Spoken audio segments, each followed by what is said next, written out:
आज अपन डिस्कस करने वाले किसके बारे में? अपरिमेय संख्या है। ठीक है, अब अपरिमेय संख्या जानने से पहले कुछ और भी चीजें जाननी होगी। ठीक है, डायरेक्टली अपन यहाँ पे नहीं आ सकते हैं। ठीक है, ये जानने से पहले अपन जानते हैं एक चीज, हमको पता होना चाहिए संख्याओं का दशमलव प्रसार। ठीक है,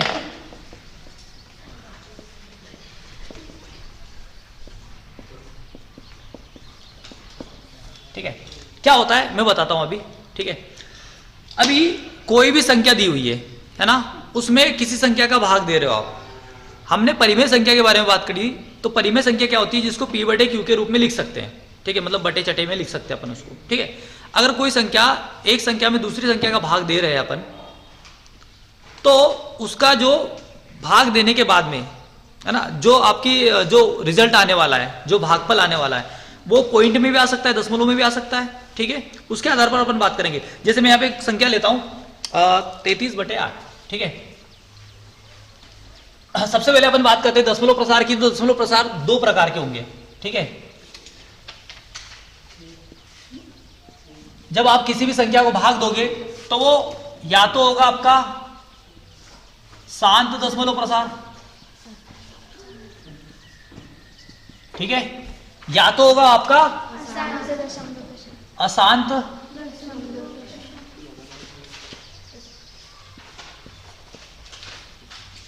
प्रसार। ठीक है, मतलब क्या है? जैसे हम यहां पे एक एग्जांपल लेते हैं, उदाहरण ले रहे हैं ना शांत दशमलव प्रसार का, कि ऐसा दशमलव प्रसार जो दशमलव के कुछ अंक बाद खत्म हो जाता है। ठीक है, जैसे यहां पे अपन ले लेते 33/8। ठीक है, ये कितना हो जाएगा? 8 चौक 32। ठीक है, पॉइंट लगाया, यहाँ पे 1 बचा, फिर 0 लगाया, 8 एकम 8, फिर बचा 2, फिर यहाँ पे 0 लगाया, 8 दूनी 16, बचा 4, ये 0 लगाया, 8 पंजे 40। मतलब यहाँ पे इसका जो रिजल्ट था वो दशमलव के 3 अंक के बाद समाप्त हो चुका है। ठीक है, मतलब देखो ये शांत हो चुका है अभी, अब इससे ज्यादा और इसमें भाग नहीं दे सकते अपन लोग। ठीक है, तो इस तरीके का क्या होता है, ये आपका शांत दशमलव प्रसार। ठीक है, अशांत दशमलव प्रसार का एग्जांपल देखते हैं अपन। जैसे मान लेते हैं यहाँ पे इसका उदाहरण क्या हो जाएगा अशांत दशमलव प्रसार का? 17/6, मतलब 17 में अपन 6 का भाग दे रहे हैं। ठीक है, देते हैं, ये कितना हो जाएगा? 6 दूनी 12। ठीक है, 5 बचा यहाँ पे, नहीं जाने वाला है, 6 7 42, 6 2 48। ठीक है, तो यहाँ पे पॉइंट लगेगा, पहले तो जो लगा यहाँ पे कितने बार जा रहा है? 8 बार, यहाँ पे 2 बच रहा है। ठीक है, फिर उसके बाद में यहाँ पे 0 लगेगा, 6 3 18। ठीक है, फिर यहाँ पे 2 बच रहा है, फिर 6 3 18, फिर 6 3 18। लगातार इसमें भाग देते चले जाओगे, कभी भाग पूरा ही नहीं होगा, क्योंकि हमेशा जब भी आप भाग दोगे ना तो 2 हमेशा बचेगा रिमाइंडर में, और 0 लगाओगे, फिर 6 3 18 हो जाएगा, फिर 2 बचेगा, फिर 6 3 18 हो जाएगा। तो लगातार यहाँ पे इसका ये प्रसार चलते ही रहने वाला है। कब तक? इंफिनिटी तक। जितना देते हो भाग, पेज के पेज भर जाएंगे, कभी खत्म होगा क्या? नहीं खत्म होगा। ठीक है ना, भाग देते आता है ना अपने को। ठीक है, तो दे के देखोगे तो इसका प्रसार क्या होगा? अनंत तक जाने वाला है। मतलब ये होगा अशांत दशमलव प्रसार। भाई शांत नहीं हो रहा है, रुक ही नहीं रहा है ना ये। ठीक है, तो इस तरीके का क्या होगा इसका? अशांत दशमलव प्रसार। ठीक है ना। अच्छा, अभी यहाँ पे अशांत दशमलव प्रसार तो है, इसके भी 2 भाग होते हैं। ठीक है,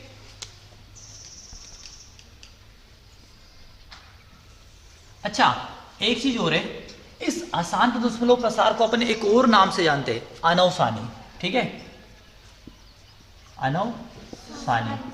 ठीक है, या तो इसको अनवसानी दशमलव प्रसार बोलेंगे या तो अशांत दशमलव प्रसार बोलेंगे। ठीक है, ये 2 प्रकार का होता है। ठीक है, एक तो होता है अनवसानी आवृत्ति। ठीक है, और यहां पे अनवसानी अनावृत्ति।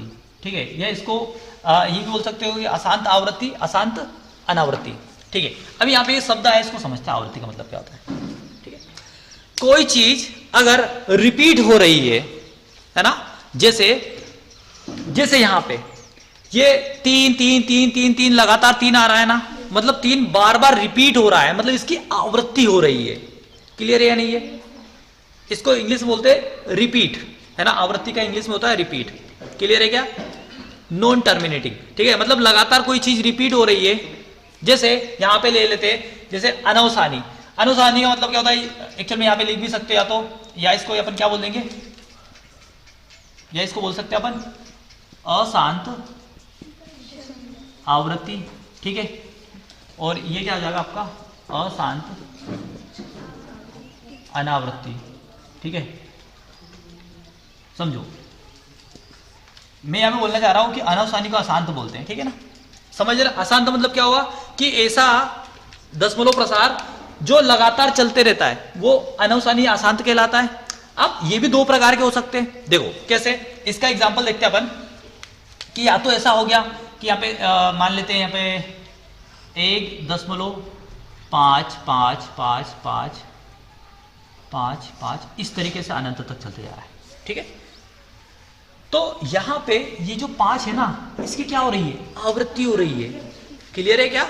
तो इसको अपन लिख सकते हैं 1.5 के ऊपर बार लगा दिया, ठीक है, मतलब 5 बार बार रिपीट हो रहा है। कुछ और भी हो सकता है, जैसे मान लेते हैं 2.25 इस तरीके से। तो इसको अपन क्या लिख सकते हैं? 2.25 के ऊपर बार लग जाएगा। बार का मतलब क्या होता है कि ये चीज है वो बार बार रिपीट हो रही है, ठीक है। तो इस तरीके का। अच्छा ये बताओ, ये अशांत दशमलव प्रसार है ना, क्योंकि ये लगातार चलते जा रहा है, पर उसके अंदर भी क्या है? आवृत्ति। तो अनवसानी आवृत्ति कहलाता है ये, ठीक है, मतलब दशमलव प्रसार अशांत तो है, पर यहाँ पे आवृत्ति भी तो हो रही ना, बार बार रिपीट भी तो हो रहा है। यहां पे कौन सा केस लेंगे कि अशांत तो है पर कभी आवृत्ति नहीं हो रही उसकी, है ना, कभी रिपीट नहीं हो रहा है, कुछ का कुछ उलझुल आ रहा है, मतलब अपन उसको ट्रैक नहीं कर सकते इसके बाद कौन सा अंक आने वाला है, ठीक है। कोई सा भी रेंडम एग्जांपल ले लेते हैं यहाँ पे, ठीक है। ये उदाहरण यहाँ पे एक उदाहरण ले लिया अपन ने, ठीक है। तो जैसे मान लेते हैं कि 1.4328531 6 फिर 5 9 2 1, मतलब कुछ भी यार, यहाँ पे कोई भी चीज रिपीट नहीं हो रही है, ये लगातार अनंत तक चलते जा रहा है, ठीक है। कोई भी चीज रिपीट हो रही है क्या? नहीं हो रही है, मतलब लगातार वो चीजें चलते ही चले जा रही है। तो अशांत तो है, मतलब अनवसानी तो है, पर अनावर्ती भी है साथ साथ। क्लियर है क्या? ठीक है। तो ये सारी चीजें अपन ने देखी। अब सुनो सर, ये क्यों पढ़ रहे हैं? हम तो पढ़ने वाले अपरिमेय संख्या है, ठीक है, उसके अंदर ये दशमलव प्रसार कहां से आ गया और ये सारी चीजें कहां से आ गई, ठीक है। तो आपको बता दूं कि जो अनवसानी अनावृत्ति वाली जो संख्या होती है, ठीक है, अनवसानी अनावृत्ति वाली जो संख्या होती है वही होती है आपकी अपरिमेय संख्या है, ठीक है ना। मतलब और भी तरीके होते हैं बताऊंगा, पर अभी के लिए याद रख लो कि ये जो संख्या होती है इस तरीके से कैसी होनी चाहिए भाई? एक तो अशांत दशमलव प्रसार होना चाहिए और अनावृत्ति वाली होनी चाहिए। तो इस संख्या को आप बोल सकते हो कि सर ये जो संख्या लिखे हुए ना, ये क्या है आपकी? एक अपरिमेय संख्या, ठीक है। मतलब ऐसी संख्या है जिनका दशमलव प्रसार अशांत हो, मतलब अनवसानी हो और अनावृत्ति वाला हो, तो वो संख्या क्या कहलाएगी? अपरिमेय संख्या। क्या ये अपरिमेय संख्या होगी? नहीं होगी। सिर्फ यही वाली संख्या अपरिमेय संख्या होगी, ये तो परिमेय संख्या हो सकती है, ठीक है। इसको P/Q के रूप में भी लिख सकते हैं अपन, देखेंगे अपन आगे, ठीक है। इसको भी P/Q के रूप में लिख सकते हैं, ठीक है ना। हाँ लिख सकते हैं ना, इसको भी ये नहीं लिख पाएंगे क्योंकि यार संख्या लगातार चली रही है ना, तो P और Q के बटे में क्या ही लिखोगे तुम, लगातार वो चलती रहेगी, ठीक है ना। तो अभी आपको याद रखना है कि ऐसी संख्या है जो अनवसानी अनावृत्ति वाली होती है वो आपकी अपरिमेय संख्या होती है। क्लियर है क्या अभी? ठीक है ना। तो छापो, समझ में आ गया? छापो, फिर आगे बात करेंगे, ठीक है। तो अपन यहां से समझ सकते हैं कि ऐसी संख्याएं या ऐसे भिन्न जिनका दशमलव प्रसार अनवसानी अनावृत्ति वाला हो वो संख्या आपकी अपरिमेय संख्या कहलाएगी, ठीक है। एक तो यहाँ पे ये चीज आ गई। दूसरे एक और होती है कि आपने देखा होगा, मैंने जब पूछा था आपसे कि अपरिमेय संख्या क्या होगी, तो बहुत सारे बच्चे बोले थे करने वाली संख्या, ठीक है। तो कौन सी करने वाली संख्या? हर करने वाली संख्या अपरिमेय संख्या नहीं होती है, ठीक है। कुछ संख्याएं हो भी सकती है, कुछ संख्या नहीं भी। तो कैसे पहचानेंगे कि कौन सी करने वाली संख्या अपरिमेय संख्या है और कौन सी परिमेय संख्या है? ठीक है, मैंने आपको बताया भी था इसके बारे में। तो कौन सी करने की संख्या परिमेय होगी, कौन सी करने की संख्या अपरिमेय होगी, वो जानने के लिए भी हमको एक चीज जानना होगा। क्या?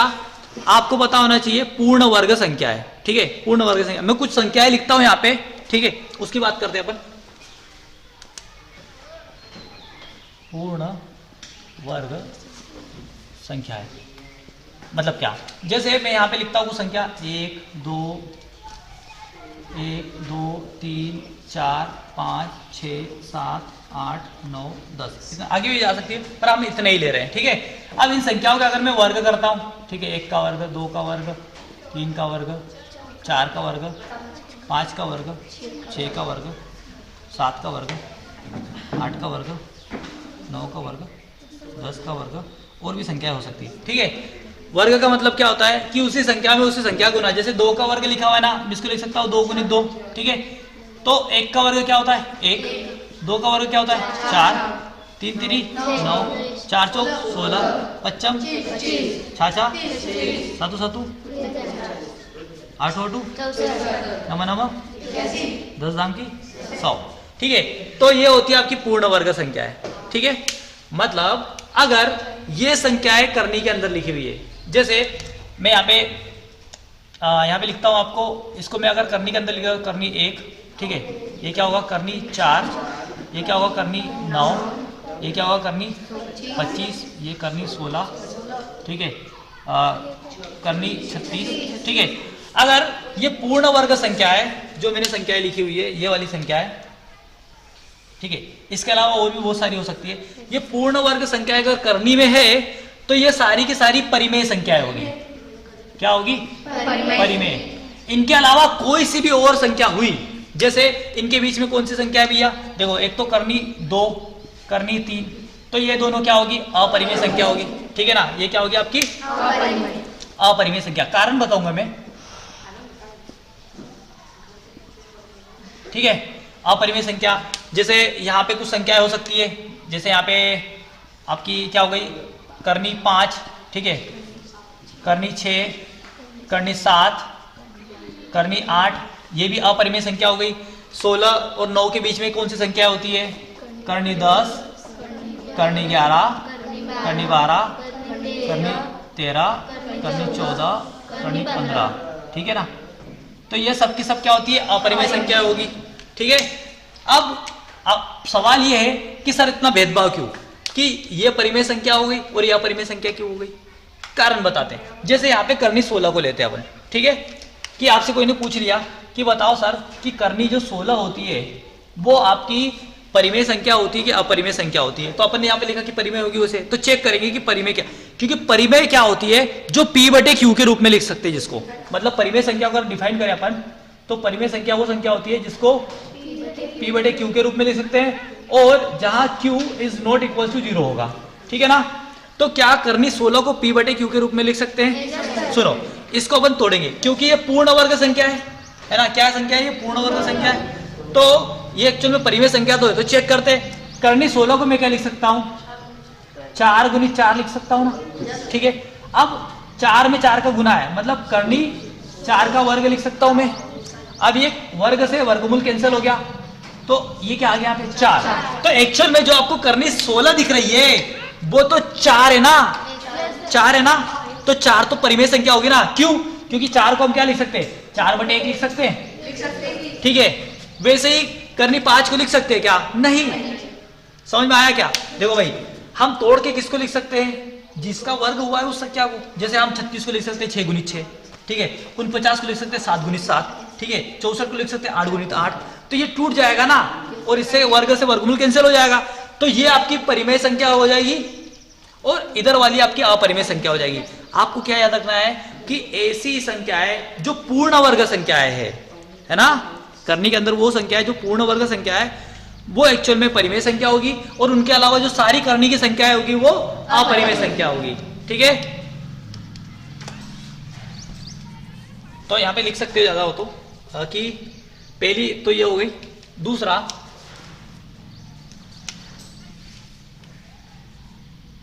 दूसरा पॉइंट लिख सकते हो कि समस्त पूर्ण वर्ग संख्याएं जो करनी के अंदर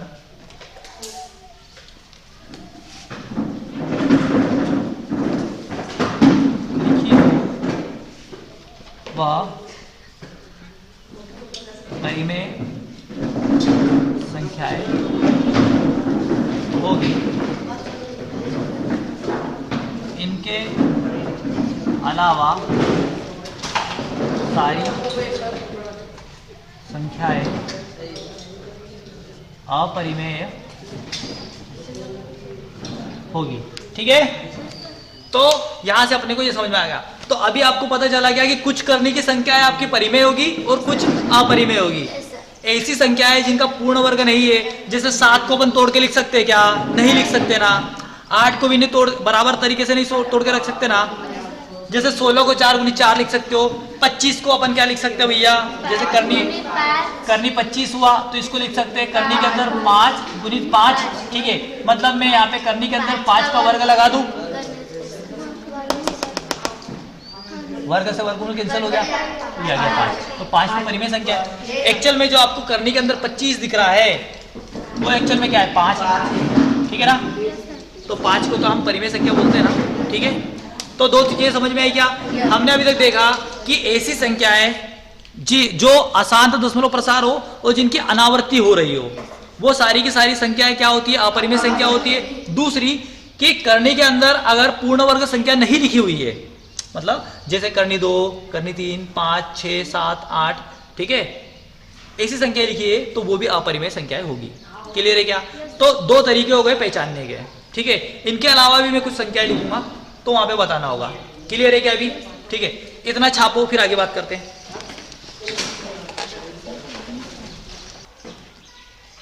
हो गया? चलो सुनो, एक बार फिर से अपन जो भी देख चुके, एक तो संख्या पद्धति में जो भी संख्या देख चुके, परिमेय संख्या भी हो चुकी है, अपरिमेय संख्या भी हो चुकी है। थोड़ा समराइज करते हैं फिर आगे बढ़ेंगे।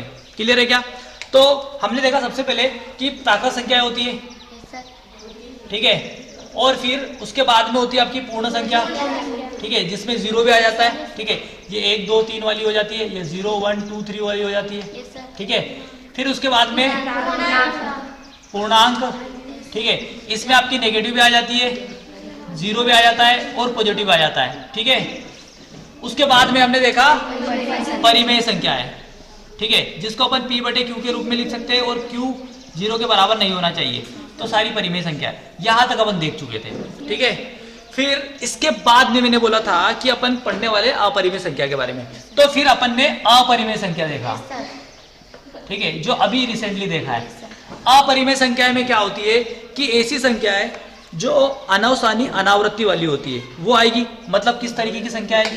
जैसे मान लेते हैं 1.6342198 कुछ भी रेंडम से आ रही है, अशांत दशमलव प्रसार है और उनकी वो रिपीट भी नहीं हो रही, तो वो आपकी अपरिमेय संख्या होगी। और ऐसी संख्याएं जो पूर्ण वर्ग नहीं है, मतलब करनी 3 मान लेते हैं, ठीक है, करनी 5 मान लेते हैं, करनी 7 मान लेते हैं, ये भी आपकी अपरिमेय संख्या के अंदर आती है। तो ये अलग ही गोला होता है इसका, ठीक है, ये किसी संख्या में नहीं आएगी। अब सुनो, एक और संख्या होती है, सुनो, अब अपन बात करते हैं कि जब हम परिमेय संख्याएं और अपरिमेय संख्या दोनों को अगर मिला देते हैं तो बनती है अपनी वास्तविक संख्याएं, रियल नंबर। ठीक है, ठीक है, रेशनल और इरेशनल दोनों नंबर्स मिला देते तो रियल नंबर बनने हैं। मतलब आपकी सारी परिमेय संख्याएं, मतलब ये सारी संख्याएं और साथ ही साथ ये संख्याएं सभी मिला देंगे तो बनेगी आपकी वास्तविक संख्याएं। क्लियर है क्या? तो ये आ जाएगा आपका पूरा का पूरा गोला वास्तविक संख्याओं का।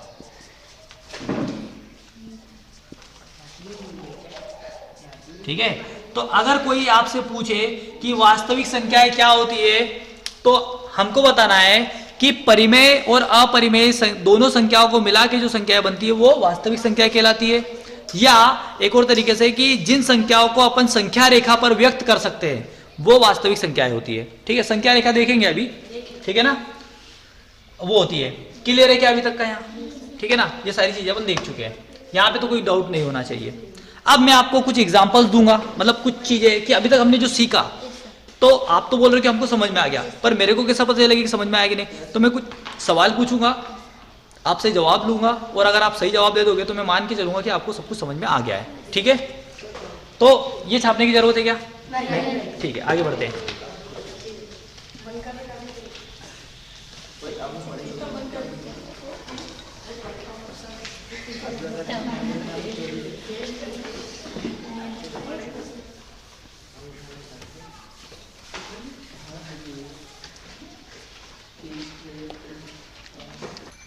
ओके, सुनो, तो अपन ने परिमेय और अपरिमेय पढ़ा था, उसके बेसिस पे कुछ सवाल दिए हुए हैं, कुछ संख्या दी हुई है, तो आपको पहचानना था कि कौन सी परिमेय कौन सी अपरिमेय। आपने कॉपी में लिख लिया है, मैं 1 बाय 1 पूछूंगा। ठीक है, तो सबसे पहली संख्या कौन बोल रहा है? परिमेय वाले, परिमेय वाले।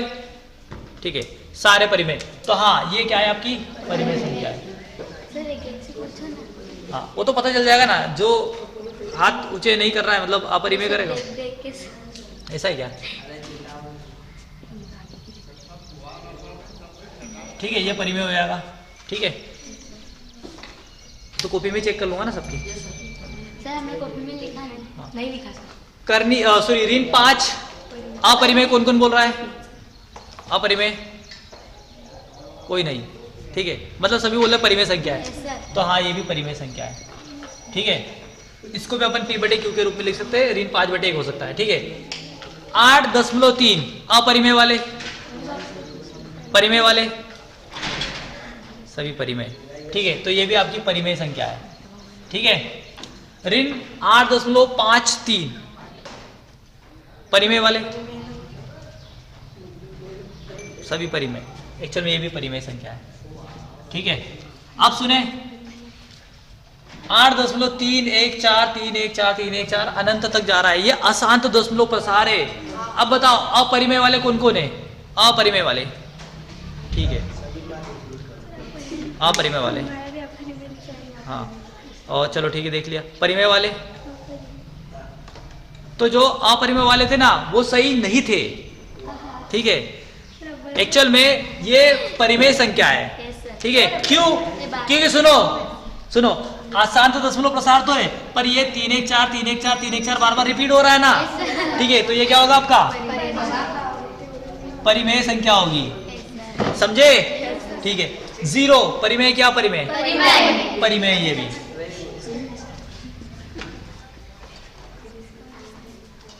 आठ बटे 3 परिमेय।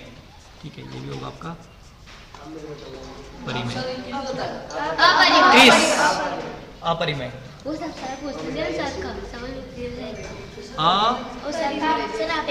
परिमेय। ठीक है, हाँ एक से पूछूंगा ना। सुनो, इसके बटे में मैंने बोला था ना 0 नहीं आना चाहिए, तो 0 है, मतलब अपरिमेय संख्या हो गई। ठीक है, अब मुझे ये कौन बताएगा? बताओ। अपरिमेय संख्या क्यों? हाँ, अशांत दशमलव प्रसार है और संख्याएं रिपीट भी नहीं हो रही है, तो इसलिए ये क्या हो गई आपकी? अपरिमेय संख्या। ठीक है, 0/5 लड्डू अपरिमेय। परिमेय क्यों? ऊपर है ना, तो ये परिमेय संख्या, नीचे नहीं होना चाहिए भैया। ठीक है ना? अब सुनो, पाई कौन बताएगा? चलो तुम ही बताओ। अपरिमेय संख्या। ठीक है, सवाल ये नहीं था, अभी सवाल तो एक खड़ा होगा ना। अपरिमेय। अब अगला भी तुम ही बताओगी। 22/7 ये परिमेय। हाँ, अपरिमेय। और कोई? ये बोल रही है अपरिमेय ना, परिमेय बोल रहे ना, और इसका अपरिमेय बोला था। ठीक है, अच्छा ये बता दो 3.14 फिर परिमेय। ठीक है,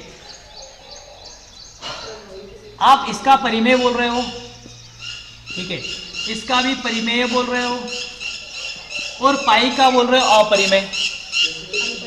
भाई सवाल ये है कि पाई का मान आपसे पूछता हूं मैं कि क्या होता है, तो बोलते हो सर 22/7 या 3.14। तो जब पाई अपरिमेय होती है तो 22/7 और 3.14 परिमेय कैसे हो जाएगी? तो ये क्या होगी दोनों के दोनों? अपरिमेय। ठीक है, होना चाहिए ना अपरिमेय, पर नहीं, ये दोनों परिमेय होता है और ये अपरिमेय संख्या होता है। ऐसा क्यों? सवाल होता है ना, सुनो क्यों, सुनो। परिमेय संख्या अपन ने बोला था, सुनो पहले देखो, यहाँ पे ये सवाल कई बार एग्जाम में पूछा जाता है, ठीक है, और 99% बच्चे जो होते हैं वो फेल होते हैं, मतलब सवाल का जवाब सही नहीं दे पाते, कंफ्यूजन बहुत ज्यादा होता है, कोई इतना बताता ही नहीं कि एक्सेल में ऐसा क्यों। ठीक है, सवाल हुआ होगा ना कि सर जब ये अपरिमेय है तो इन्होंने भी तो अपरिमेय होना चाहिए ना, जैसे तुम लोगों ने बोला, पर ये परिमेय कैसे हो गए? सुनो, परिमेय की डेफिनेशन के हिसाब से देखते हैं, तो 22/7 मतलब P/Q के रूप में लिखा हुआ है ये, ठीक है, तो ये क्या हो जाएगा? परिमेय हो जाएगा। तो ठीक है भाई, यहाँ पे क्या 3.14 लिखा हुआ है, तो यहाँ पे 7.4 है, तो ये भी परिमेय होना चाहिए। फिर ये अपरिमेय संख्या क्यों? क्योंकि इसी के तो मान है ना ये। एक्चुअल में हम जो लिखते हैं कि पाई का मान 22/7 होता है या 3.14 होता है, तो ये सिर्फ कैलकुलेशन के लिए लिखते हैं, मतलब ये एक्चुअल पाई का मान नहीं है, ये पाई के मान के लगभग करीब वाला मान है।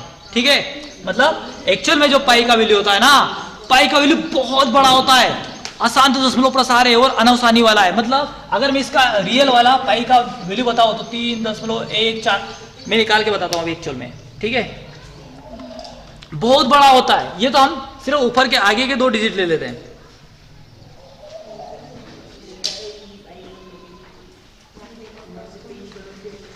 देखो